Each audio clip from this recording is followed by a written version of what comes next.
చెప్పు మోహన్, ఏదో చెప్తున్నా. సో అంటే కృష్ణమూర్తి గారు ఇచ్చిన స్టేట్మెంట్, ఇప్పుడు కోపం or else revenge or whatever any emotion, even that was happiness also, you are not different from that కోపం, you are not different from that lust or something.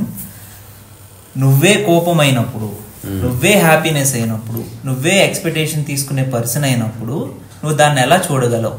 Initial స్టేజెస్లో ఎలా చూడగలవు? సరే, చూడగలగడం తర్వాతగా నేనే ఒక ఫండమెంటల్ క్వశ్చన్ ఇస్తా. రెండోది, నోరంతా నొప్పి లేస్తుంది కాబట్టి అద్దాలు పెట్టుకున్నా.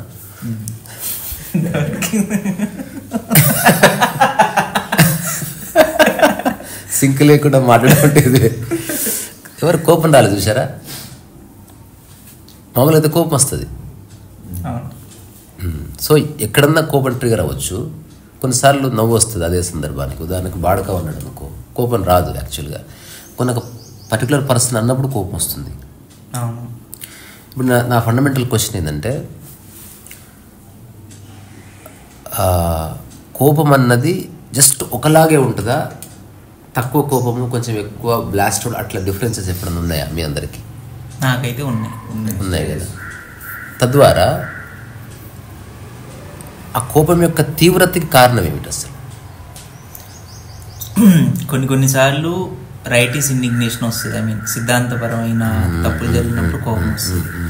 రెండోది, ఓకే నాకు నచ్చని థింగ్ ఒకటి జరుగుతుంది నా లైఫ్లో అన్నది, ఐ మీన్ సిద్ధాంతపరంగా కాదు, నేను ఒకటి ఎక్స్పెక్ట్ చేశాను, అది వేరే వాళ్ళు క్యాటర్ చేయట్లేదు కాబట్టి నాకు కోపం వస్తుంది. కోపం గురించి ఇప్పుడు ఒక వర్క్ పరంగా ఒక ఆఫీస్లో నువ్వు ఒక సబార్డినేట్ ఉన్నప్పుడు, నువ్వు ఎవరి మీద కోపడ్డప్పుడు అక్కడ ఏమైనా పర్సన్ ఉంటాడా? పర్సనల్ థింగ్స్ ఉంటాయా? ఉండవు.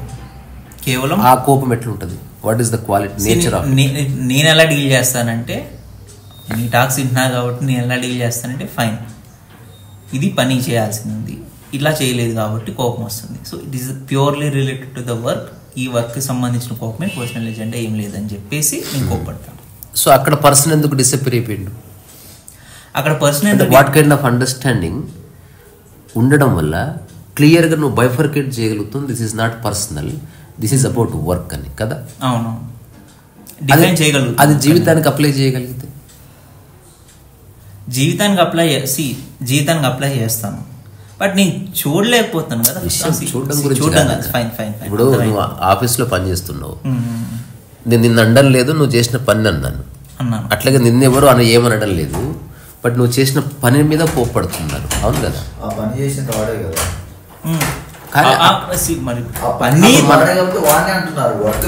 కాదు, ఆ పని చేసిన ఆ స్థితిలో నువ్వు ఇట్లా చేస్తే బాగుండేది, కానీ నువ్వు పర్సనల్గా ఏమనట్లే. పర్సనల్గా అంటే నువ్వు పర్సనల్గా తీసుకోవట్లే. ఒకవేళ ఆర్గ్యుమెంట్ జరిగినా వర్క్ రిలేటెడే జరుగుతుంది. వర్క్ ఎన్వైరన్మెంట్లో ఎక్స్పెక్టేషన్స్ ఉంటాయి కాబట్టి ఏం జరిగినా వర్క్ రిలేటెడే జరుగుతుంది. బయట కూడా అక్కడ ఇప్పుడు నువ్వు ఏంది టైసన్ పెయింటింగ్ ఇట్లా వేసినావు, నిన్నేమనట్లేదు నేను. యాక్చువల్లీ ఇది అర్థం చేసుకుంటే నువ్వు నెక్స్ట్ పెయింటింగ్ని సరిగ్గా చేస్తావు అంతే. ఎగ్జాంపుల్గా చెప్తున్నా. సో ఎక్కడో మనం పర్సనల్గా తీసుకోకుండా కొన్నిసార్లు మనం ప్రదర్శిస్తున్నాం కోపాన్ని, కొన్నిసార్లు పర్సనల్గా తీసుకొని ప్రదర్శిస్తున్నాం. అట్లీస్ట్ ఈ బైఫర్కేషన్ ఎప్పుడైనా ఎక్స్పీరియన్స్ చేసిరా? నేను నన్ను అనడం లేదు అతను, నేను నా పనిని అంటున్నాడు అని అనిపించింది ఒక క్షణము. నన్నే అంటున్నావు నువ్వు అని అనిపించింది ఒక క్షణం. ఈ రెండింటినీ మనం ఏం చేస్తాడు తలకిమాసిన పనులను ఇలా చేసేది అదే. సో అంటే ఈ బైఫర్కేషన్ని మనం చూడగలిగితే బాగుంటుంది అంటున్నా. తద్వారా మనకు పట్టుకోవడానికి ఒక ఆధారం దొరుకుతుంది.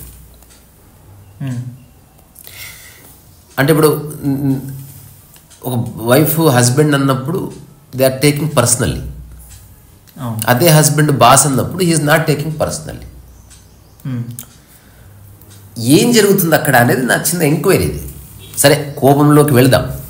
కోపం జరిగిన అసలు కోపం రావడానికి కారణం ఏంది అంటే, ఛాయిస్ అనేది లేకుండా కోపం అనేది వస్తుందా? రాదు. సో సో ఇప్పుడు కోపాన్ని నువ్వు చూడడం అంటే ఏ సందర్భంలో కోపం వస్తుందో ఎవరికైనా రావచ్చు. ఒకసారి you should act anger okay rather than becoming anger. ఒక్కసారి సందర్భం వచ్చింది, you remember that you are acting anger now. అదొక మార్గం. తద్వారా పర్సన్గా నీకు ఏ ఎఫెక్ట్ ఉండదు. So when you act you are conscious of acting that particular act. నా క్వశ్చన్ ఇప్పుడు కోపం లేదు కాబట్టి నేను ఉంటున్నాను. అసలు నాకు కోపం వచ్చినప్పుడు నాకు ఏం గుర్తు రావట్లా. యాక్చువల్గా చెప్పాలి, అది ఎందుకు వస్తుంది? ఇప్పుడు నేను ఒక మాట చెప్తా. ఆఫీస్లో కోపం రావడానికి రీజన్ ఉంది అంటున్నాను నేను. అక్కడ ఒక వర్క్ ఉంది కాబట్టి రీజన్ ఉంది. అసలు బయట ఎందుకు కోపం వస్తుంది? బయట నేను చిన్న ఎగ్జాంపుల్ చెప్తా. మా రూమ్లో మా రూమ్మేట్స్ ఉంటారు. మా రూమ్లో డస్ట్బిన్ ఉంటుంది కదా, డస్ట్బిన్ నేను బయట మామూలుగా అయితే బయటే ఉంటుంది. కింద వాచ్మెన్ గారు వచ్చి బయట వద్దు, కుక్కలు అవన్నీ వచ్చి తీసేస్తున్నాయి, లోపల పెట్టు అని తన పాయింట్ చెప్పాడు. నేను ఓకే అని చెప్పేసి లోపల పెడతాను. మా రూమ్మేట్ గారు వచ్చి గట్టిగా చేసి నేను బయట పెట్టుకోము లోపల పెట్టుకుంటాం అని చెప్పేసి ఆ అది ఉంటుంది కదా డస్ట్బిన్ని తన్నేసి దాన్ని ఎరగొచ్చాడు. అంటే ఎవరికి నాకు ఇప్పుడు కోపం వచ్చింది, ఎందుకు ఏం చేస్తున్నారు అని చెప్పేసి. జనరల్గా అలా జరుగుతుంది. Change the roommate. ప్రతి చోట ఎప్పుడు జరగదు. అలా జరిగితే నీకు అలవాటు అయిపోతుంది. ఒకవేళ ప్రతి చోట జరిగింది అనుకో, యూ యూస్ టు ఇట్. అంటే కోప్పడి వ్యర్థం అని తెలుస్తుంది. ఇప్పుడు అన్నం సరిగా లేదు కోపడ్డావు, తర్వాత తలుపు వేసి కోపడ్డావు, తర్వాత ఫోన్ ఎవరితో పికప్ చేయాలి అట్లా కోపడుతూ పోయావు అనుకో ఒక రోజు, you find meaninglessness in that. కోపం ఎప్పుడు నీకు ఎఫెక్టివ్ ఉంటుంది? ఒకసారి కోపడ్డానికి మళ్ళీ కోపడ్డానికి మధ్యన గ్యాప్ వచ్చినప్పుడు దాంట్లో ఒక అందము ఒక పవర్ ఉంటుంది. నువ్వు నిరంతరం కోపడుతూ పోయావు అనుకో, no one take seriously and నీకు కూడా మీనింగ్లెస్గా అనిపిస్తుంది. అందుకని ఎవడు అట్లా కోపడ్డు పొద్దుస్తున్నాడు. సినిమా మొత్తం అరుస్తున్నారనుకో, కామెడీ ఉంటుంది. అది ఇప్పుడు చాలు అని అరిచాడు ఛత్రపతిలో. దోశ వేస్తుంటే చాలు అని అట్లే అరిచి, ఫాస్ట్ పోతుంటే చాలు అని అట్లే అరిచి అరిచాడు. దానికి అరుస్తున్నాడు అనుకో, ఈడ అంతేరా బాబు అరుస్తాడు. నిజంగా అరిచినప్పుడు కూడా అరుపుకు ఒక అర్థం లేకుండా పోతుంది. సో నాకు తెలిసి పొద్దుస్తమానం ఎవడు కోపడ్డు, బికాజ్ కోపం అనేది నిన్ను బర్న్ చేస్తుంది, అది కాల్చేస్తుంది. కాబట్టి ఎవరికి ఇష్టం ఉండదు తను డ్యామేజ్ చేసుకుంటాడు. నేనైతే చూడలే పొద్దుస్తమానం కోపంగా ఉండే యాంగ్రీ మేళ నేనైతే ఎప్పుడు చూడలే. ఎప్పుడైనా కోపం రావచ్చు, పొద్దుస్తమానం ఎట్లా ప్రతి చిన్న విషయానికి అంటే అరుస్తా. అది కోపం కాదు, అది కైండ్ ఆఫ్ యాంగ్రీ. ఇప్పుడు అరవడానికి కోపానికి ఏమైనా సంబంధం? ఇప్పుడు నేను అసలు అరవడం లేదు, ఆమె యాంగ్రీ. ఇలాంటి స్థితి ఉందా? పోనీ అరవడం లేదు, యాంగ్రీగా నేను అరవడం లేదు అసలు, బట్ ఐఎమ్ యాంగ్రీ ఉంది. కోపం అట్లా ఉంటుంది. కొందరు అరుస్తారు, కోపం ఉండొచ్చు ఉండకపోవచ్చు. నీకు అది పోర్ట్రేట్ అరవడం కనిపిస్తుంది కాబట్టి ఓకే గుడ్. అంటే నేనైతే చూడలేదు, చూడలేదు. అంటే పొద్దుస్తమానం అరవడం అనేది ఇంకా అది వాడేదో మానసిక రుగ్మత. అది అంటే అది మన సబ్జెక్ట్ మ్యాటర్ కాదు. ఇప్పుడు పొద్దుస్తమానం ఏమైనా తాగుతున్నాం అనుకో, వాడు ఏం చేస్తాం, అది సబ్జెక్ట్ మ్యాటర్ కాదు. అది నేనేమంటున్నా, తాగేవాడికి ఏ కిక్ ఎక్కకపోవడం వల్ల వాడు తాగుతున్నాడు. అట్లా ఎవడైతే నిజంగా పొద్దుస్తమానం కోపడుతున్నాడో వాడికి అసలు కోపం యొక్క క్వాలిటీ తెలియదు, ఒకవేళ నిజంగా అట్లా చేస్తే. ఇప్పుడు కమింగ్ బ్యాక్ టు అవర్, ఇదంతా జనరల్ అబ్జర్వేషన్స్ నావి, నేను ఊరికే మిమ్మల్ని అడిగాను. ఇప్పుడు నేను చెప్తున్నా నాకు ఏ కోపం లేదు. దానికి కారణం ఏంటంటే నేను ఎవరి నుంచి ఏమీ ఆశిస్తలేదు, ప్యూర్లీ ప్రాక్టికల్. కోపాన్ని చెప్తున్నా, కోపాన్ని డీల్ చేయడం నా ఉద్దేశం కాదు, కోపం యొక్క రూట్ని కట్ చేయడం అంతే చేయవలసింది. ఇప్పుడు నేను మీ ఎగ్జాంపులే ఇస్తున్నా. You are with the good people, అప్పుడు మీకు కోపం రావడానికి ఆస్కారం లేదు. అట్లేం లేదు. టైసన్ బాలాజీ వీళ్ళందరూ ఉంటారు కదా. అట్లేం లేదు. They are not complicated. Not good and bad. At least they are not complicated. Expectation అన్నది ఓకే నేను తీసుకొస్తే ఖచ్చితంగా కోప్పడవచ్చు. ఇప్పుడే కోప్పడవచ్చు. వాడుక దొబ్బిన పెయింటింగ్లు అంతా అట్లనే పెట్టేది. పడవచ్చా లేదా? పడవచ్చు. ఏదైనా కోప్పడవచ్చు. ఎన్నిసార్లు చెప్పాలి అది బంద్ చేయాలని టాక్ చేసినప్పుడు? తెలియదు అబ్బే బంద్ చేసి రాపో. కూర్చోన్న సిగ్గుండాలి. కోప్పడవచ్చు కదా. ఎందుకంటే ఎవ్రీ టైం నేను రిమైండ్ చేస్తా. ఇప్పుడు నేను కోప్పడాలన్నా వద్దా? నేను ఏనాడు నేను దాన్ని సీరియస్ తీసుకోవట్లే.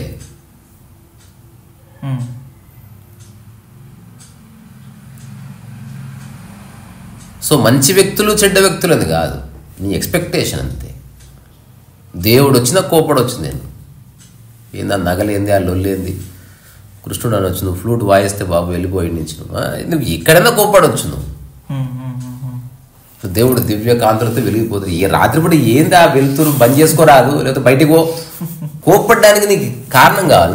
నీకు తీటలే, దేని మీద తీటలేకపోవచ్చు. కోపానికి కారణం పర్సనల్ లైఫ్లో వాడంత బాగాలేదు కాబట్టి వచ్చే కోపానికి దానికి సొల్యూషన్ ఉంటాయి. పర్సనల్ లైఫ్లో వాడు ఆ రూట్ని కట్ చేయలేమా అంటున్నా. చర్చించాలంటే అనంతంగా చర్చించాలి. ఏ విషయం రూట్ని కట్ చేయలేమా అని అంటున్నప్పుడు ఎక్స్పెక్టేషన్ తీసి నేను చెప్తా సింపుల్. అంటే ఇప్పుడు కోపం తగ్గించుకోవడం పెంచుకోవడం ఇవి చర్చిస్తూ పోతే అది లోకాభిరామాయణం అవుతుంది. ఎవరికి అర్థం కాదు, ఎవరికి ఉపయోగపడదు. అట్లాంటి చర్చలు చాలా మంది చేస్తారు. రామ రామ రామనుకో కోపం, ఇవన్నీ కాదు. అసలు కోపం ఎందుకు వస్తుంది? ఫస్ట్ దాని మీద కంక్లూషన్కి వద్దాం. కోపం ఉండని, but you know the root cause of that. First figure out the root cause. నేను చెప్తున్నా, ఎదుటి వ్యక్తి నా కోసం, ఇప్పుడు ఎదుటి వ్యక్తి మీద నువ్వు ఎక్స్ట్రా ఫోకస్ పెట్టినప్పుడు కోపం వస్తుంది. నీవు మనసులో ఒకటి అనుకున్నావు, వాడు దానికి భిన్నంగా చేస్తున్నప్పుడు కోపం వస్తుంది. ఇప్పుడు తండ్రి చూపించాడు ఎలా దుప్పటి మడత పెట్టాలని. 2-3 days తర్వాత తండ్రి ఇట్లా దుప్పటి మడత పెట్టు అంటే వాడు ఎట్లా చెప్పిన ఎట్లా మడత పెడుతున్నావు, ఇది కోపానికి కారణం. అంటే నేను చెప్పినట్టు నువ్వు చేయడం లేదు, నేను చెప్పింది నువ్వు వినడం లేదు, నేను అనుకున్నట్టు నీవు లేవు. So you are giving extra importance to the other person. కోపంలో ఆ ఎదుటి వ్యక్తి అసలు పట్టించుకోలేదు అనుకో, ఈ కోపడేవాడు గల్లంత అయిపోతాడు. ఎప్పుడన్నా ఇప్పుడు నేనే నీ మీద కోపడుతున్నా, నువ్వు జస్ట్ స్థిరంగా చూసావు అనుకో, నేను దిత్తి వల్ల కొట్టొచ్చు కదా, దానికి ఏమా కానీ ఆ తర్వాత ఎండ్ అయిపోతుంది. అతను ఎంత కోపడ్డా నీ నుంచి ఏ స్పందన లేదనుకో, నీ పరంగా అతని కోపం సమాధి అయిపోతుంది ఖచ్చితంగా. అతను కోపంతో రగిలిపోవచ్చు, ఏమైనా చేసి నీ దగ్గరికి రాదు ఇంకా. బికాజ్ రెస్పాన్స్ అంటే అరుస్తారు అంటే మనిషి ట్రిగర్ అవుతాడు అన్నట్టు. అది కూడా ఎక్స్పెక్టేషనే. నేను అరిస్తే నువ్వు అరవాలి కదా మరి. సో నిరంతరం ఎక్స్పెక్టేషన్లో మనిషి కోపడుతున్నాడు అంతే. ఇప్పుడు నేనున్న ఎవరి నుంచి ఏమి ఆశించను, అడుగుతాను అంతే. ఒక హ్యూమన్గా అడగడం గుడ్, బట్ డిమాండ్ చేయడం నాట్ గుడ్. వీడియో ఉన్నాడు, I have never demanded anything such as. అంటే నువ్వు కంపల్సరీ ఇది చేయాలి అని చెప్పింది ఒకటి ఉంది ఏదన్నా. టైసన్ అడుగుతా చాలా, అరే టైసన్ కొంచెం టీ తీసుకురాపో అన్న, నేను పోను అన్నాడు అనుకో, నేను ఒక్కసారి అన్నాను ఏం కాదు నువ్వు పోవాలి, అట్లా రోజు తెస్తావు కదా అలవాటైంది. నో, పోనన్నా వాడికి లేదు, వాడికి రైట్, పోడు పోతాడు పోడు రెండు ఓకే. సో ఈ చిన్న లిబరేషన్, ఈ చిన్న అండర్స్టాండింగ్ ఒక్కసారి మనసులో వస్తే అసలు కోపం ఎందుకు వస్తుంది అప్పుడు చెక్ చేయి అంటున్నా. కోపం వచ్చిన తర్వాత ఎలా చూడాలి, ఎట్లా చూస్తావు? కోపం వచ్చినప్పుడేమో అందులో కొట్టుకపోతేవి, కోపం అయిపోయిన తర్వాతనేమో అది వేస్ట్ అని తెలుస్తుంది. వచ్చినప్పుడు ఎట్లా చూస్తావు? అదంత ఆశమాషి విషయం కాదు. ఒక నా లైఫ్లో నేను నా మాటలు విని నిజంగా కోపడుతున్నా చెప్పిన ఒక సంఘటన ఉన్నవా చెప్పినప్పుడు? ఒక ప్రొఫెసర్ వాళ్ళ భార్య మీద తల్లి మీద అరుస్తూ ఎగ్జాక్ట్లీ ఇదే చెప్పింది. నువ్వు కోపం తగ్గించుకోవడమో లేకపోతే పెంచుకోవడమో, ఏ విషయాల్లో కోపడడం, ఈ చర్చలో పడకు. అసలు కోపం వస్తున్నప్పుడు ఒకసారి ఆగిపోవట్లా, గుర్తుపెట్టుకో. ఒక్కసారి అతను బీభత్సంగా అరుస్తున్నాడు, కోపంలో ఊగిపోతాడు కదా. అట్లా అక్కడ సెల్ఫ్లో నా పుస్తకం కనిపించింది. హఠాత్తుగా నా మాట గుర్తొచ్చింది. ఇట్లా అరుస్తూ ఇట్లా అయిపోయాడు అంతే. First time he stopped. అది ఎవరైనా చేయొచ్చు, కానీ ఆ వేడిలో ఇప్పుడు ఎగ్జాంపుల్ శృంగారం చేస్తూ చేస్తూ మధ్యలో ఎట్లా ఆపుతావు? అటువంటిది ఇది కూడా. నవ్వుతావురా? ఎగ్జాంపుల్ ఎట్లా ఆపుతావు? హౌ? ఇప్పుడు బాత్రూమ్ పోతూ పోతే ఎట్లా ఆపుతావు? సో అదొక వేగం అది. ఇప్పుడు ఉదాహరణకి ఒక్కసారి జారుడు బండి అయితే నువ్వు మధ్యలో ఆగు అంటే ఎట్లా అవుతావు? ఈధర్ జారుడు బండి ఎక్కడైనా ఉండు, దిగిన తర్వాత అట్లీస్ట్ గతాన్ని తెలుసుకొని బాధగానే పడకు. కోపడ్డాను రా, అయిపోయింది కదా, సారీ పట్టు అట్లాంటి ఒక చిన్న సెన్స్ ఆఫ్ ఫ్రీడమ్ ఉందనుకో, దెన్ నో ప్రాబ్లం. నేను తెలుసు కదా పిచ్చి మున్నాడు ఏదో అరుస్తా, అస్సలు సీరియస్, నేను కూడా అరుస్తా కూడా, అస్సలు పట్టించుకోదు, నాకు నీ మీద ఏ కోపం లేదు. కానీ అదేదో పూర్వ ప్రభుత్వాలు వస్తున్నట్టే అయిపోయింది, నువ్వు లిబరేషన్లోకి వస్తున్నట్టే. ఒక సినిమా ఉంటుంది, అందులో ధర్మారావు సుబ్రహ్మణ్యం ఒకరిని ఎప్పుడు తిడతా ఉంటాడు అనమాట. జయప్రకాష్ రెడ్డిని తిట్టాలి. జయప్రకాష్ రెడ్డి ఏదో అంటే ఇటు నిలబెట్టి, నువ్వు అన్నం తింటున్నావా, కడుపు గడ్డి తింటున్నావా, ఏం రాసేదావా అంటే అతను ఇట్లా నవ్వుతా చూస్తూ ఉంటాడు అనమాట. అక్కడి నుంచి పోయి ఏంటండి అంత తిడుతున్నా మీరేం స్పందించలేదు? ఆయన నన్ను తిట్టడం లేదు, ఆయనకు ఎవరిలో కోపం ఉందో అతను నాలో చూసుకుని అతను తిట్టుకుంటున్నాడు అంతే అని చెప్తాడు అన్నట్టు. సో ఒకవేళ ఇప్పుడు నేనున్నా నిజంగా ఎప్పుడన్నా కోపడ్డది అనుకుందాం, నెక్స్ట్ 1 minute వెళ్ళి నేను చెప్పాను ఏదో అనుకోకుండా నడిచాను, ఐ హ్యావ్ నా హృదయంలో ఏ ద్వేషం లేదు, కానీ ఆ పర్టికులర్ మూమెంట్లో ఎందుకో నాకు కోపం వచ్చింది. అట్లా నిజంగా నేను కోపడలేదు, నేను ఏదో చెప్పడానికి ట్రై చేసి కొంచెం వాయిస్ రేజ్ చేసిన అంతే. నేను అరిచాను బట్ కోపడలేదు. ఈ చిన్న ఎప్పుడన్నా ఇట్లా చెప్పారు మీరు, నేను అరిచాను అంతే, కోపడలేదు. ఎవరు నాకు సలహాలే అరవడం మాత్రం ఎందుకు అని అన్న వాళ్ళకి గామారే గమగస్ అట్లా పాట పాడితే వెళ్ళిపోవడమే. ఆ పాటకి ఏం సంబంధం అంటే మరి అంత గట్టిగా ఎందుకు అరిచి పాడాలి? ఒక విషయాన్ని కన్వే చేయడానికి గమారే గమగస గమగస అది వేదం అంటే నీ యొక్క ఆ ఎమోషన్ని, నీ యొక్క ఎంత సీరియస్గా ఉన్నావు, ఇది ఎంత గొప్పది అని చెప్పడానికి ఒక స్థాయి అవసరం. అట్లనే డైనమిక్స్లో అరవడం కూడా ఉంది. డిబేట్ చేసి Arnab Goswami, no sir I'm not going to accept your bullshit sir, sorry to say that I have great regard for you sir, but I don't accept with you sir, I'm sorry, a gone your face అంటాడు, అరుస్తున్నాడు. Is angry? నిజంగా angry అయితే నువ్వు next debate చేయగలవా? Impossible. మొత్తం desk గీసుకెత్తేసి ఇంటికి పోవాల్సి వస్తుంది వాళ్ళు గురుక్కుంటూ. సో నేనేమంటున్నా, కోపం ఎట్లా చూడాలి అన్నది కోపంలో ఉన్నప్పుడు చూడడం అంత ఆశమాషి కదని నా పర్సనల్ ఎక్స్పీరియన్స్. అది చెప్పుకోవడానికి ఫిలాసఫికల్గా బాగుంది. నేనేమంటున్నా, అట్లీస్ట్ కోపడ్డ నిమిషంలో దాన్ని డైల్యూట్ చేయి. నేను ఏదో పిచ్చిన కొడుకులాగా అరుస్తారా, ఏముండదు నాకు, అది అలవాటైంది చిన్నప్పటి నుంచి. నేను ఎప్పుడు అరిచాను అనుకో, నువ్వు గమ్మునుండు, నేను ఒక్క నిమిషం ఆపిస్తా, నువ్వు ఏదైనా సరే నేనేదో అంటున్నా తప్ప నాకేం ఉండదు రా బాబు నీ మీద, మా అమ్మతోడు నాకేం లేదు. ఆ తర్వాత నీ ప్రవర్తనలో నిజంగా వాళ్ళు గతాన్ని క్యారీ చేయని ఒక స్థితిని చూశారనుకో, దట్స్ గుడ్. అంటే నువ్వు కోప్పడుతున్నావు, అది నీ పూర్వాగ్రహం అని చెప్తున్నావు, నథింగ్. అట్లా కాకుండా నువ్వు కోప్పడి తర్వాత మళ్ళీ క్యారీ చేస్తున్నావు అనుకో, అయిపోయింది, సఫరింగ్ ఉంది. ఇదొక పద్ధతి. రెండవది ఏంటి, అసలు రూట్ ఏమిటి చూడడమే కరెక్ట్. ఇప్పుడు నాకు టైసన్ మీద కోపం రావాలంటే టైసన్కి నా మనసులో ఏదో ఒక విషయం గురించి ముడిపెట్టాలి. అతను నా కోసం ఏదో చేయాలి, అతను నా మాట వినాలి, ఒక్కటి చాలు. అక్కడి నుంచి నీకు కోపం వస్తుంది. అందుకని అందరితో ఉండు, ఎవరితో కంపల్షన్స్ పెట్టుకోవద్దంటది. అంటే ఖచ్చితంగా నువ్వు ఇది చేయాలి నా కోసం, కోపం వస్తుంది ఖచ్చితంగా. ఇప్పుడు నేను అంతెందుకు, ఒక భర్త రాగానే ఇంట్లో పిల్లలు భార్య లేచి నిలబడాలి, నిలబడకపోతే కోపం వస్తుంది. కోపం ఎట్లా, ఫస్ట్ ఇట్లా సీరియస్ చూస్తారు, సెకండ్ చూస్తారు, మూడోసారి అరుస్తారు అంతే. ఆ కోపం ఎట్లా ప్రదర్శిస్తారు, చక్కగా తిన్నారు, కంచం తీసి కింద వేస్తారు, డమ్మ శబ్దాలు వేస్తారు, అప్పుడు ఎవరెవరు అడుగుతారు, అప్పుడు తిట్లు లేకుంటారు. ఇంకా తెలియదా నీకు, అట్లా మస్తు మంది చూసినాం మనం. అసలు నువ్వేం ఎక్స్పెక్ట్ చేయలేదు అనుకో. ఇప్పుడు ఉదాహరణకి రోడ్డు మీద ఎంతమంది ఉన్నారు, మనం ఎందుకు కోపం రాదు? ఒకవేళ కోపం ఎలా వస్తుంది అనే దానికి ఒక రీజన్ ఉంది. కోపం అనేది ఎగ్జిస్టెన్స్లో అది చిరాకుగా కనిపిస్తుంది మనకి. It's not anger. కోపానికి గతంతో సంబంధం ఉంది, చిరాకుకి పూర్తి వర్తమానంతో సంబంధం. చిరాకు ప్యూర్లీ వర్తమానం. ఇప్పుడు దాన్ని నువ్వు రాసుకుంటే చీటి లాగుతున్నా, బా వదులు రాబాయ్, వదులు, ఇదంతా వర్తమానంలో నువ్వు స్పందిస్తున్నావు తప్ప దీనికి ఎక్కడ గతము తాలూకా లేదు. అందుకే చిరాకు ఎగ్జిస్టెన్షియల్. జంతువులన్నీ చిరాకు పడతాయి,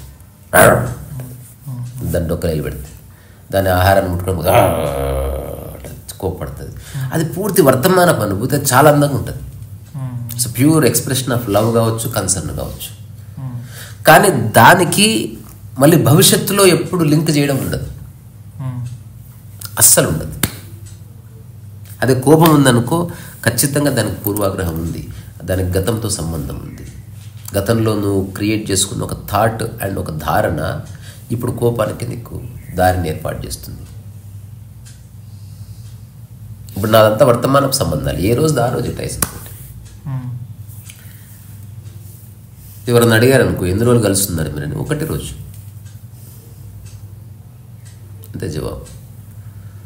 ఎన్ని పుస్తకాలు రాసామంటే రాసింది ఒకటే అక్షరం, keep on writing 1 letter. YouTube ఎన్ని టాక్స్ చేశారు, ఎప్పుడు ఒకటే టాక్ చేస్తున్నా, సంఖ్య తెలియదు.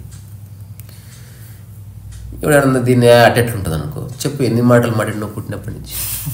నేను అడుగుతా, ఎన్ని నీళ్ళు తాగినావు, ఎన్ని గ్లాసులు నీళ్ళు. Why don't you count then everything? YouTube talks count చేసిన నీవు ఎన్ని ముద్దలు తిన్నావు ఎందుకు కౌంట్ చేసుకోవట్లేదు? చేసుకుంటే మొత్తం చేసుకో, నేను ఏది చేసుకోను. వర్తమానంలో కౌంటింగ్ ఉండదు, జస్ట్ స్పందనకి ప్రతిస్పందన ఉంటుంది అంతే. ఒకవేళ వర్తమానంలో ఏదైనా కోపం వస్తే అది వ్యాలిడ్, నాకు టైసన్ మీద ఏ ఎక్స్పెక్టేషన్ లేదు. అయినా ఎప్పుడన్నా వర్తమానంలో ఒక్కసారి కోపడవచ్చు, కానీ జీవితంలో మళ్ళీ దాన్ని తిరిగి చర్చలోకి తీసుకురావడం కానీ, మళ్ళీ దాన్ని పాయింట్అవుట్ చేసి ఒక వ్యక్తిని బాధ పెట్టడం కానీ ఉండదు. ఇది అర్థమైంది మీకు? కానీ కోపం ఎట్లా ఉంటుంది తెలుసా? అప్పుడు అట్లా చేసినావు, ఇప్పుడు అట్లా చేసినావు, ఎన్నిసార్లు చెప్పాలి నీకు? కౌంటింగ్ ఉంది, ఖచ్చితంగా గతానికి లింక్ ఉంది. వీడు ఎప్పుడు ఇంతే, ప్రతి మాటలు గతం తొణికిసలాడుతుందా లేదా చూడు. ఎన్నిసార్లు చెప్పాలి టైసన్ నీకు? తెలియదా నీకు గతం వచ్చిందా లేదా? చెప్పి చెప్పి నాకు బుద్ధి లేదు, ఎన్నిసార్లు చెప్తున్నావు, గతం వచ్చిందా లేదా? ఎప్పటిదప్పుడే అనుకో, అది మదర్స్ లవ్ లాగా ఉంటుంది అన్నట్టు. అమ్మ కూడా కోపం వస్తుంది, చక్కెర డబ్బా చేయబెడితే కొడుతుంది, కానీ గతం లేదు అందులో, ఎప్పటిదప్పుడు. సో ఎవడైతే కోప్పడని అంటాడో నేను ఒప్పుకోను, నాకు ఏ ఎక్స్పెక్టేషన్ లేదు. అయినప్పటికీ టెరిఫిక్గా కోప్పడే సందర్భాలు ఉంది, నేను చాలా సీరియస్ అయిన సందర్భాలు ఉన్నాయి. ఆ వర్తమానంలో అట్లా డిమాండ్ చేస్తుంది అది, అది వెరీ గుడ్. లేదా యు ఆర్ డెడ్ పర్సన్, అంటే నీకు ఏ స్పందన లేకుండా నువ్వేదో ఫిలసాఫికల్లీ ఫిక్స్ అయినట్టున్నావు, ఏం జరిగినా కోప్పడొద్దని. అది కాదు అసలు, అది నటన అవుతుంది.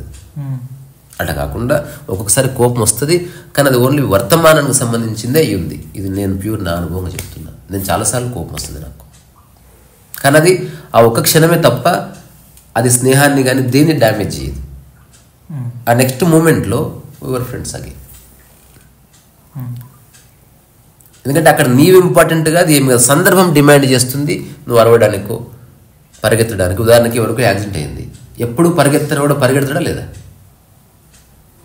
అసలు కాళ్ళ నొప్పులు ఉన్నాడు పరిగెడతాడు, అప్పుడు డిమాండ్ చేసింది ఆ సందర్భం అంతే.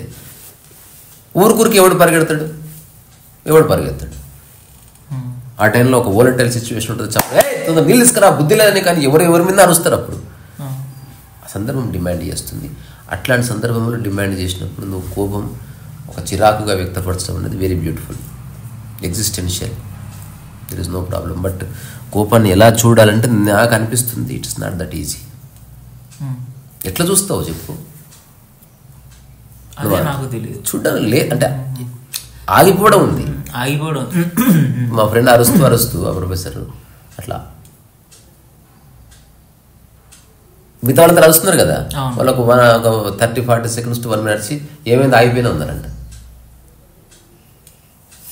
వెళ్ళి బయట కూర్చున్నట్ట.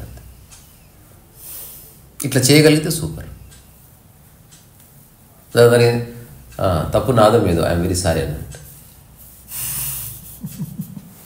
నాకు పాట వినాలనిపిస్తుంది ఇప్పుడు, నేను పోయి పాట వింటాను అన్నట్టు. ఎవరేమన్నా పట్టించుకోలేదు. అట్లుంటుంది. అంటే రియల్ ట్రాన్స్ఫర్మేషన్ జరుగుతుంది ఒక్కోసారి ఆగిపోవడం ఉంటుంది. ఆగిపోయి చూడడమే అంతే. ఎందుకంటే ఇది వేరే వాళ్ళకి సాక్షిగా ఉండడం లేదా నీలో ఉన్న రుగ్మతలు చూడడం అనేది ప్యూర్లీ పర్సనల్ కదా. కోపంలో నేను చిన్న ప్రశ్న ఇస్తా, అసలు నీ చుట్టూ ఎవరు లేరు, కోపం వస్తారా? ఎందుకు రాదు? అయిపోయి ఎక్కడ ఉంది జవాబు. అందుకే ఇంతకీ నీకు ముందు చెప్పింది, ఈ భూమి మీద ఎవరు లేడు, నువ్వు ఒక్కడివి ఉన్నావు అనుకొని బతుకు, నీ పనులు నువ్వు చేసుకో. ఇప్పుడు నా రూమ్ అంతా క్లీన్ చేసుకొని వచ్చిన, మళ్ళీ మధ్యాహ్నం పోయి క్లీన్ చేస్తా, నా టాక్ నేనే ఎడిటింగ్ చేసుకుంటా, నా పుస్తకం నేనే రాస్తా, నా చెవులు నేనే కడుక్కుంటా. ఎవరు సహాయం తీసుకోకు, కానీ అడుగు నీకు అవసరమైతే, కానీ చెయ్యాలని అనుకోకు. చెప్పు కానీ వినాలని అనుకోకు. ఇవ్వు కానీ తీసుకోవాలనుకోకు. నీకు అర్థమైందారా? అడుగు కానీ వాళ్ళు చేయాలనుకోకు. నువ్వు చెప్పు కానీ వినాలనుకోకు. ఒకసారి ఓషో చెప్పాడు, మీరు వస్తే చెప్తారు సార్, మీరు రోజు ఇంత వేల మంది వచ్చినారు కాబట్టి మీరు మంచి కాలు మీద కాలేసుకొని స్పీచ్లు ఇస్తారు, ఎవరు రాకపోతే మీరు నిజంగా ఇస్తారా స్పీచ్? అప్పుడు ఓషో ఎక్ బార్ కరికెతో దేకో అన్నాడు. ఒకసారి రాకుండా ఉండండి. यहाँ कोई आए ना आए, मुझे बात करना पसंद है, मैं कर लेता हूँ, मैं आपको थोड़ी बोल रहा हूँ. నేను చెప్తాను ఎన్నోసార్లు, ఎవడు చూస్తే ఏమి చూడకపోతే ఏమి. నేను నాకు చెప్పాలనిపించిన వాళ్ళు చెప్పాడు తప్పుతా, ఆపాలనిపిస్తే ఎప్పటి కాలు మొక్కినా నేను మాట్లాడను. సో అందుకని ఈ హార్మోనియస్ ఒక కొలాబరేషన్లో మనం జీవిస్తే జీవితం చాలా అద్భుతంగా ఉంటుంది. అందరినీ అడుగు, పక్కింటి వాళ్ళు ఏమంటే కొన్ని వెన్నెలు పెట్టిస్తారా నాకు, మీ పెట్టేయమంటే ఓకే, హాయిగా ఉంటుంది అసలు. ఎవరెవరినైనా ఏమన్నా అడగొచ్చు తెలుసా? అమెరికాలో అప్పట్లో వచ్చిన campaign, nobody likes me, nobody hugs me, anyone interested hug me. Out of 100 2 3 వచ్చి హగ్ చేసుకుంటారు అనమాట.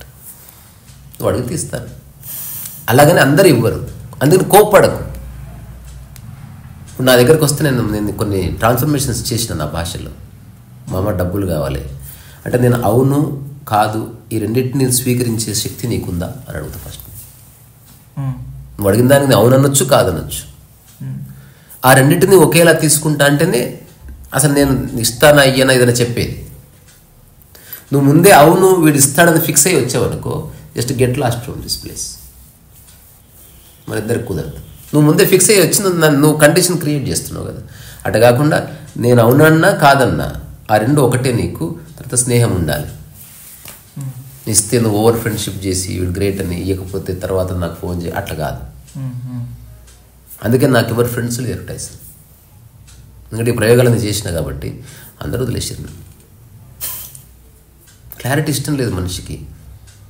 వాడు అనుకున్నట్టు బిహేవ్ చేయాలనుకుని వస్తున్నాడు. చూడు, డబ్బులు అడిగేవాడు మైండ్లో ఈ థాటే ఉంటుంది వాడికి, అవునా? నేను అడిగితే ఇవ్వాలి. అట్లా కాకుండా వాడు అడిగేవాడు ఏం చెప్పాలి, నేను అడుగుతాను, మీరు ఇచ్చినా ఇవ్వకపోయినా నా స్నేహం మీతో మారదండి. ఈ పట్ల నేను ఏ ఒపీనియన్ మార్చుకోను, క్రియేట్ చేసుకోను.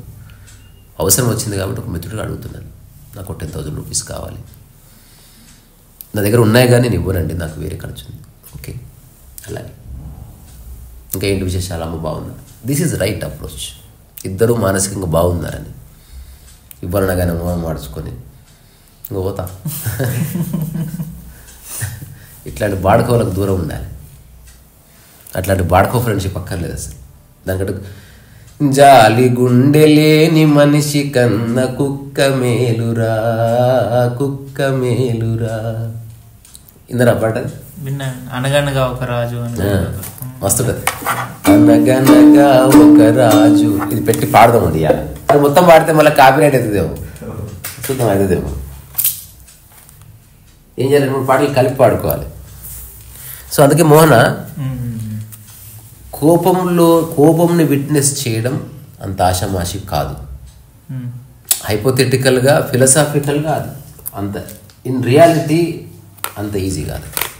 చెప్పినా కదా, చాలా కష్టం. నువ్వు జారుడు బండ జారి మధ్య లాగడం లాంటిది, చాలా కష్టం. కానీ కోపం నటించడం చాలా బ్యూటిఫుల్. ఎందుకంటే impact is the same. Know that you are, నీ ఒక అవసరం కోసం ఒక విషయాన్ని చెప్పడం కోసం నటిస్తున్నావు అంతే కోపాన్ని. ఇప్పుడు ఏదో సినిమా తీసినాం అనుకో టైసన్, ఖచ్చితంగా కోపడాల్సిందే, లేదా పనులు కావు. తెలుసా సినిమా అసలు నడవదు. ఎవడాడు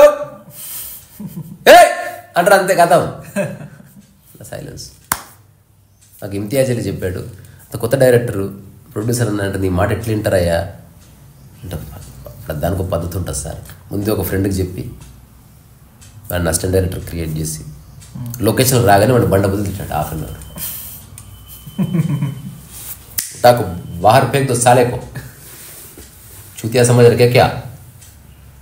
ఎవడు కెమెరామెన్ ఎవడు అమ్మడిగా సార్ రెడీ అవుతాం ఏకదం అంత సెట్ అయిపోయింది.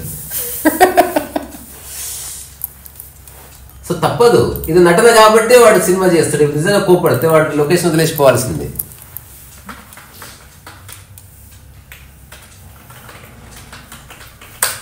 అనగనగా ఒక రాజు, అనగనగా ఒక రాణి,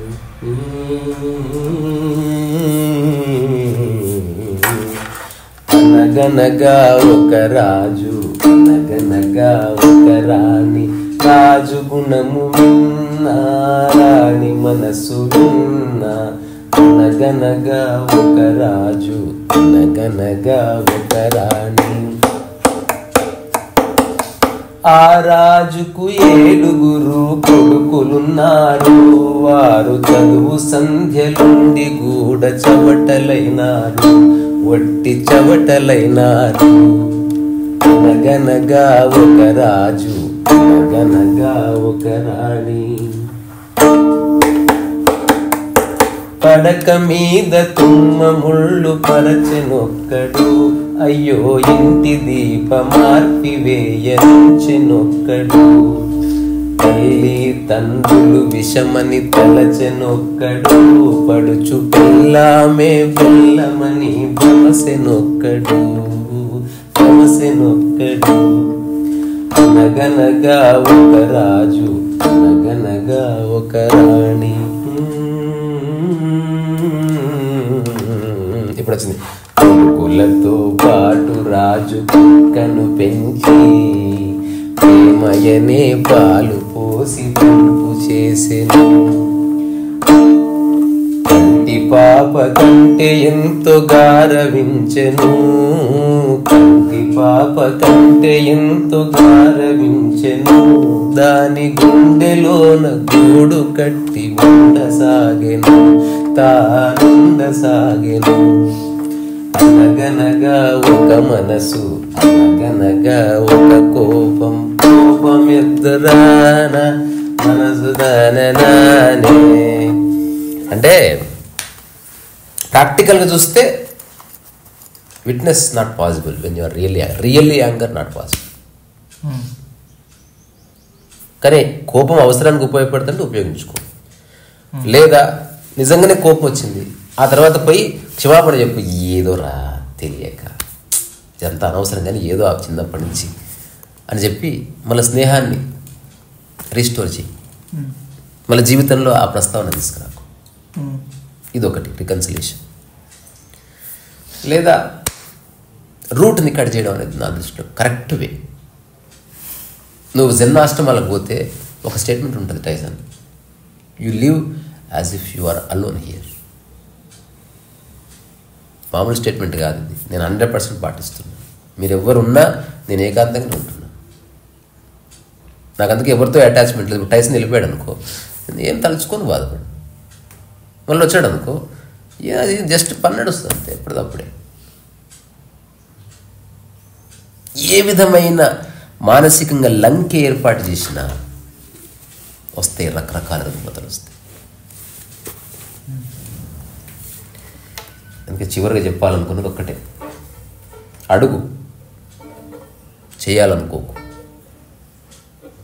చెప్పు, వినాలనుకోకు.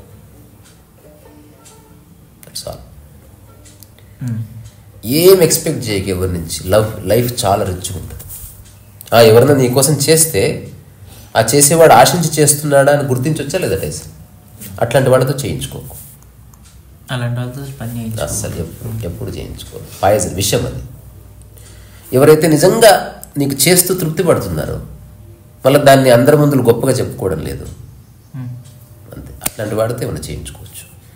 ఒకవేళ నువ్వు చేసినా అంతే, ఊరికే అకారణంగా చేస్తున్నా, not seeking any respect from you, ఏదో భవిష్యత్తులో నుంచి ఏదో ఆశించో చేయడం లేదు, ఏదో చేయాలనిపించింది చేస్తున్నాడు. ఈ స్థితి చాలా మంచిది. ఇప్పుడు నేను చెప్తున్నా అసలు కోపం రాదు, అసలు కోపం నటన మాత్రమే నా వరకు. నాకు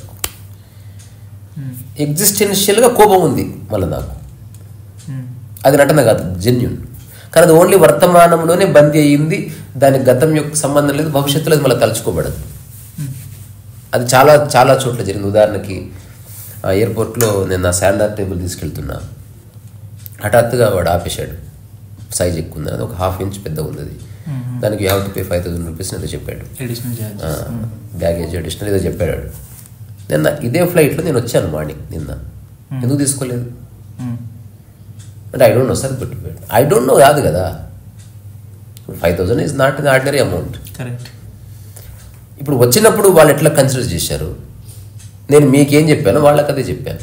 ఇది ఒక ఎక్స్క్లూజివ్, నేను ఆర్ట్ ఫామ్ చేయడానికి ఇది ఒక టీవీ కాదు, లేకపోతే గూడ్స్ కాదు. అందులో తీస్తే ఏముండదు, ఒక ఫైబర్ షీట్ ఉంటుంది అంతే. అతను మొండిగా no sir you have to pay, no more for the discussion అన్నాడు. Then I'm not going to pay. నేను ఎయిర్పోర్ట్లో ధర్నా కూర్చుని నేను ఒకటే చెప్పిన, ఇప్పటి వరకు మీ విమానయాన సంస్థలో నేను 100s of times నేను ప్రయాణం చేసిన. I'm the frequent traveller. If you want you can check my name. And they have also checked. Someone came, yes sir he travelled many times. I have never paid a single penny extra. I know అది ఒక 1/2 inch extra ఉందని తెలుసు. Why don't you consider? లేదా ఇప్పటి వరకు నేను ఎన్నిసార్లు ప్రయాణం చేసినా మొత్తం లెక్క చెప్పండి కట్టేస్తాను, లేదా ఈసారి వదిలిపెట్టు, నేను కట్టను. ఎందుకంటే మీరే కారణం. మీరు ఫస్టే నాకు నో చెప్పింటే నేను నా టేబుల్ అడిట్ చేసుకునేవాడిని. సో మెనీ టైమ్స్ అన్ని ఎయిర్లైన్స్ వాళ్ళు నాకు కన్సిడర్ చేశారు, because I have explained them. ఇది ఇలాగే ఉండాలి, దీనికి నేను ఆర్ట్ చేస్తే నేను కొంత బతుకుతానండి. Every one understood. అదేం ఇంత పెద్దగా లేదు, ఇంత ఇట్లా పోతుంటే అది ఇట్లా పైన అడ్డుకుంటుంది అన్నట్టు. దానికి వాడు నేను ఎక్స్ట్రా, అది ఎట్లా ఒక ఇంత ఎక్స్ట్రా ఎట్లయితుంది బాస్. ఆ తర్వాత అక్కడ బోర్డింగ్ అయిపోయి అందరూ ఎక్కుతున్నారు, అనౌన్స్మెంట్ నా పేరు పిలుస్తున్నారు. రూల్ ఏంటంటే ఒక్కసారి బోర్డింగ్ పాస్ తీసుకున్న తర్వాత వాడిని వదిలేసిపోవడానికి వీల్లేదు. It's an offence. ఖచ్చితంగా ఎక్కించుకొని పోవాలి. దట్స్ రూల్ అది. సో వాళ్ళు వచ్చారు, what happened no it's we're getting late, అది గేట్స్ క్లోజ్ అయిపోయినాయి. వాడు మేనేజర్ వచ్చాడు, okay you just write a letter, ఈ టేబుల్ మేము తీసుకెళ్తాం, కానీ దానికి పగిలిపోయినా ఏమైనా మాది బాధ్యత కాదు, అట్లా మీరు రాయండి అన్నాడు. నేను ఆఫ్ కోర్స్ ఐ రైట్. నేను రాసిన, ఈ టేబుల్ పగిలిపోయినా దానికి గీతలు పడ్డా మీరు బాధ్యులు గారు అని రాసి ఒక అండర్లైన్ చేసి, కానీ ఈ టేబుల్ ఎత్తి కిందేసినా పగలదు, గీతలు పడదు. ఒకవేళ నిజంగా పగిలిందంటే ఎవడో కావాలని చేసి ఉండాలని నేను రాసిన. అంతా వాడు మేనేజర్ వచ్చాడు, అంతలో చదివి చింపి ప్లీజ్ గో అన్నట్టు. సో ధర్మాగ్రహం అంటే అంతే తప్ప మళ్ళీ నెక్స్ట్ నేను మళ్ళీ వాళ్ళ దాంట్లో కోపం అంటే దాంట్లో పోయేదే లేదు. ఇంకా ఇది కోపం. తేడా అర్థమైందా? అంటే కోపం అంటే నువ్వు లింక్ పెడుతున్నావు, ఎవ్రీ టైం నువ్వు శృంఖల క్రియేట్ చేస్తున్నావు. వర్తమానపు కోపం అనేది శృంఖల లేదు దానికి. మీరాకి అద్భుతం అసలు వర్తమానంలో కోపం చాలా అందంగా ఉంటుంది, సంయమనం ఉంటుంది, ఉత్త ఆవేశం ఉండదు. ఎందుకంటే ఆ సందర్భం వచ్చింది. ఇప్పుడు ఒక సినిమా చూసిన, వాడు ఫ్రీడమ్ ఫైట్ చేయాలి, జపనీస్ సినిమా, వాళ్ళు నువ్వు తప్పకుండా ఫైట్ చేయాలి, ఊళ్ళో నాకు ఆసక్తి లేదండి అంటే వాడు పక్క గిత్తుంటాడు. ఒక టైం వస్తుంది, ఆ సందర్భం వస్తుంది, వాడు నిలబడతాడు రా. వాడి దగ్గర ఏం వెపనరీ ఉండదు, ఏముండదు. వాడు అసలు అందరు ఇంకా గిమ్ములు చేస్తుంటారు, మనం యుద్ధం చేయాలి, వాడు గిత్తుంటాడు. నువ్వు అది ఆగనమ్మా అని అది కూర్చుంటాడు. ఇంకా వాడు ఒక్క మాట అంటాడు అనమాట. అప్పుడు అనిపించలేదు, చేయలేదు, ఇప్పుడు అనిపిస్తుంది, I'm doing it, I'm really angry అంతే. ఆ టైప్లో చెప్పేవాడు. వాడు ఆ చిన్న ప్రావిన్స్ ఫ్రీడమ్ తీసుకొస్తాడు. వాడు ఎక్కడ భయం లేదు, వాడికి డిసైడ్ అయిపోయాడు వాడు. నాకు ఒకటి అందులో చాలా డైలాగులు ఉంటాయి. ఇట్లా నాకు మీ మీద ఏ కోపం లేదు, నాకు మీ మీద ఏ ద్వేషం లేదు, బట్ ఆపరేషన్ ఉంది, మీ యొక్క దాడి మాకు అనవసరం. I'm going to protest, if you want to kill me you kill me అంటే ఈ టైపు ఒక అండర్స్టాండింగ్తో వాడు ఉంటాడు అనమాట. సో ఈరోజు మనం వేరియస్ టాపిక్స్ మాట్లాడి దాని కల్మినేషన్ ఒక్కసారి చెప్పుకుందామా. కోపం రావడం వెరీ బ్యూటిఫుల్. ఒకవేళ వర్తమాన కోపం అయితేనే అట్లా కోపానికి గతానికి సంబంధం ఉందనుకో, అది ఒక రుగ్మత. దాని సీడ్లో ఖచ్చితంగా ఎక్స్పెక్టేషన్ ఉంది, నేను చెప్పిన ఎదుటి వ్యక్తి చేయాలి, ఈ విధంగా చేయాలి, ఇలాగే చేయాలని ఏదో నీ మనసులో ఒక. మీరు క్లియర్గా ఉన్నారు, మీ చుట్టూ ఉన్న పర్సన్స్ ఈ వర్తమాన కోపం కాకుండా ప్రీవియస్ ఐటమ్స్కి లింక్ చేస్తూ మిమ్మల్ని ఇబ్బంది పెడుతుంటే you want live in that circle. వదిలేస్తా వాళ్ళని మానసికంగా. ఆ మనిషి ఏమి ఇంపార్టెంట్ కాదు, వాడు చెప్పడం వరకే. చెప్పు, తర్వాత వీరైతే చెప్పించు, లేదా రాసివ్వు, లేదా ఒక వాయిస్ రికార్డ్ పెట్టు. Convey the same thing many times. అంటే నువ్వు ఊరికే వదిలేకేవాడిని. అయినా వాళ్ళు ఆ ప్రవృత్తిని కొనసాగించారనుకో, వదిలేవలసిందే. ఎక్కువసేపు జీడి మంచిది కాదు. అందుకే ఎవరితో ఈ మమతానురాగాలు ఉండొద్దని నేను చెప్తా. మన టైమింగ్ వీఆర్ ఆల్ టుగెదర్ అంతవరకు. ఎంత తిట్టినా నేను పోలేనమ్మా వదిలేసి, ఇదంతా బక్వాస్. అది ఇదొకటి. ఆ తర్వాత నిజంగా అనుకోకుండా కోపం వచ్చింది అనుకో, తర్వాత క్షమాపణ చెప్పు, నేను వదులుకోవడం నాకు ఇష్టం లేదు. ఒకవేళ నేను కోపడ్డా కూడా నువ్వు ఏమనకుండా ఉంటే నిజంగా నాకు కోపం వెళ్ళిపోతుంది. నేను కూడా ట్రై చేస్తున్నా, నెక్స్ట్ టైం నేను అంతసేపు అడగను, సరేనా, అయ్యో నీకు బాధ అయినట్టుంది, సారీ, నీకు కూడా ఏమైనా తిట్టాలనిపిస్తుంది ఇప్పుడు ఇట్లా. ఇది ఒక చిన్న పద్ధతి నేను చేస్తుంటే అట్లా. రెండోది, నిజంగా కోపాన్ని చూడాలనుకుంటే ఎప్పుడన్నా ఒక పేపర్ మీద రాసుకో, గోడ మీద రాసుకో. నిజంగా కోపం వచ్చినప్పుడు ఈ నన్ను కనుక చూస్తే ఆగిపో అని ఆ బోర్డు మీద రాయి. ఇట్లా అరుస్తున్నది అమ్మ టైసన్ ఎందుకు ఇట్లా చదివింది అది చూసి ఒక్కసారి ఆగిపో, అంతే. ఇదొక పద్ధతి. ఇంక నువ్వు అసలు ఏం మాట్లాడదు కూసంగా, ఎవడేమని అనుకోని. ఇంకా అదొకటి. రూట్ కట్ చేయడం అంటే గతానికి సంబంధం ఉండి కోపం ఉందనుకో, అది శృంఖల పెరుగుతూ ఉంటుంది, దానికి ఎండ్ లేదు. ఎందుకంటే ఏం చేసినా, ఇంకోటి నువ్వు అన్నావు కదా, నీ చుట్టూ మంచివాడు ఉన్నారు కాబట్టి కోపం రాదు. అసలు కోపానికి మంచి వాళ్ళకి సంబంధం లేదు. నేను దేనిందని ఎక్స్పెక్టేషన్ చేయొచ్చు. అరే ఎన్నిసార్లు చెప్పాలి దానికి దండం మీద అట్లా ఆరేయొద్దని. దేనికైనా కోపడవచ్చు. పడొచ్చా లేదా? పడొచ్చు 100% కోపడచ్చు. అంటే నువ్వు కోపడ్డా వేరే వాళ్ళు నేను అర్థం చేసుకుంటున్నారు. నేను కోపడను, లేదు అది టైసన్ ఎప్పుడన్నా నీ మీద కోపడి అడిచారా? నేను అసలు వాడిని కేరే చేస్తలేను. వాడు ఉంటే ఏంది పోతే ఏంది, వాడి జీవితం వాడు నిర్మించుకుంటున్నాడు. మేము ఒక కార్డియల్ ఫ్రెండ్షిప్లో పని చేసుకుంటున్నాం. వాడు పెయింటింగ్ ఏమంటారు ఖచ్చితంగా వేయాలి అని అసలు నాకు రాదు, అది ఆ డైమెన్షన్ రాదు. నేను ఖచ్చితంగా అంటే వాళ్ళ లోపల ఈగో ఓపెన్ అవుతుంది. అట్లా కాకుండా చాలా, అరే చిన్న పెయింటింగ్ ఉంది వేయగలవా, సరే సరే వెయ్యి. ఎప్పుడు పుడుతుంది? 2 రోజులు అయిపోతుంది. 2 రోజులు పూర్తిగా 5 రోజులు పూర్తి ఏం కాదు. ఒకవేళ నా తల మీదకి వచ్చింది అనుకో, నేను ముందే చెప్తా, ఒకవేళ నువ్వు పూర్తి చేయలేకపోతే నేను చేసుకుంటా, నీకు ఓకే కదా. అట్లా చాలాసార్లు చేసిన. ఏమన్నా వాడి రెమ్యునరేషన్ వాడిది, నా రెమ్యునరేషన్ నాది. సో అందుకని ఎక్స్పెక్టేషన్స్ ఏమి లేవు, 0. ఇప్పుడు ఉదాహరణకు బాలుకు చెప్పిన ఇంటర్వ్యూ చేయడానికి వస్తున్నారు, నువ్వు లేచి ఉండు అన్నా. ఇంటర్వ్యూ చేయడానికి రాగానే చూస్తే మంచిగా వండుకున్నాడు. I like that.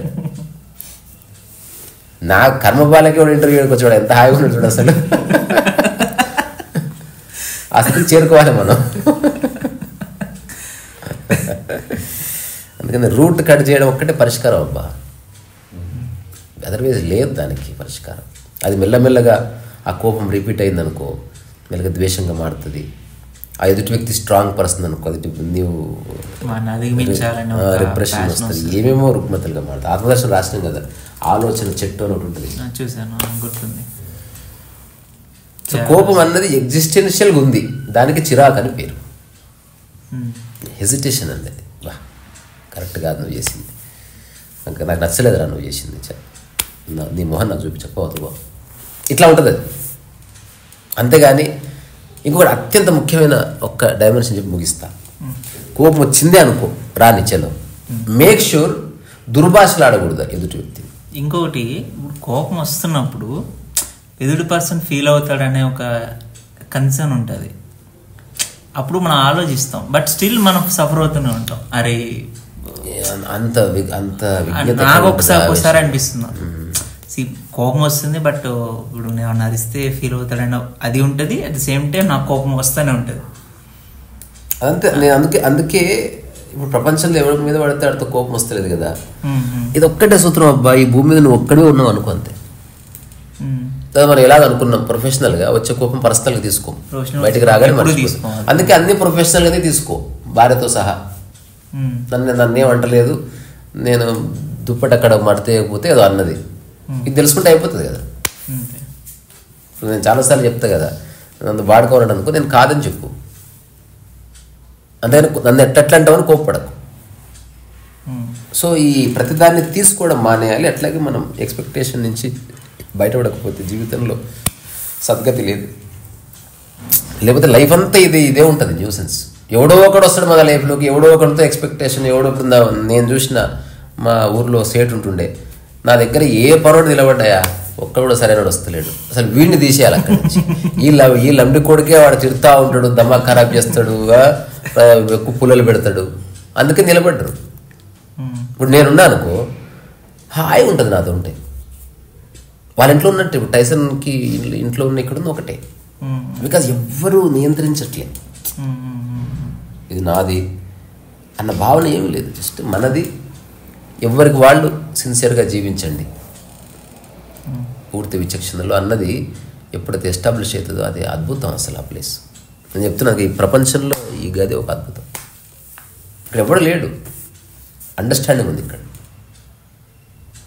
ఒక కన్సర్న్ ఉంది వ్యక్తికి మధ్యన. అంతేగాని ఎక్స్పెక్టేషన్స్ అసలు జీరో, ఏం లేవు. మేము సినిమా చేద్దాం అనుకుంటున్నాం, కలిసి చేయడమే. నీకు ఏది వస్తుంది, నీకు ఏది సాధ్యం వాడు చేస్తాడు, అంతే. చేస్తూ చాలా తెలుసుకుంటారు. ఆ వర్తమానంలో ఏదన్నా ఎవడో కెమెరా కట్టడం వచ్చినా ఆబ్వియస్గా కోపం వస్తుంది, అక్కడితో పోయింది అది.